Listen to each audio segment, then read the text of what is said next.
ദൈവത്തിന്റെ ഏറ്റവും പ്രിയമുള്ളവരെ, അവിടുത്തെ സമാധാനം ഞാൻ ആശംസിക്കുന്നു. ഇന്ന് കർത്താവ് നമുക്ക് നൽകുന്ന ദൂത് ഗലാത്യ 6:2. പരസ്പരം ഭാരങ്ങൾ വഹിച്ചുകൊണ്ട് ക്രിസ്തുവിന്റെ നിയമം പൂർത്തിയാക്കുവിൻ. ക്രിസ്തു ഒരൊറ്റ നിയമമേ നൽകിയുള്ളൂ, അത് സ്നേഹമാണ്. നിങ്ങൾ പരസ്പരം സ്നേഹിക്കുവിൻ. എങ്കിൽ ക്രിസ്തുവിന്റെ ആ നിയമം പൂർത്തിയാക്കാൻ നമ്മൾ പരസ്പരം ഭാരങ്ങൾ വഹിക്കണം. കൂടെയുള്ളവന്റെ കണ്ണുനീരുകളെ അറിയാനും സഹായിക്കാനും സാധിക്കണം.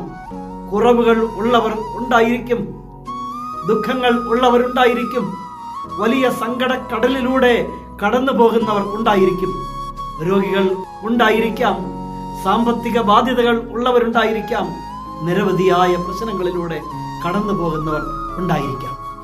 അവരെ അറിയണം, അവരെ സ്നേഹിക്കണം.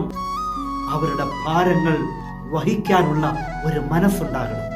പരസ്പരം ഭാരങ്ങൾ വഹിച്ചുകൊണ്ട് ക്രിസ്തുവിന്റെ സ്നേഹമെന്ന നിയമം പൂർത്തിയാക്കാൻ നമുക്ക് സാധിക്കട്ടെ.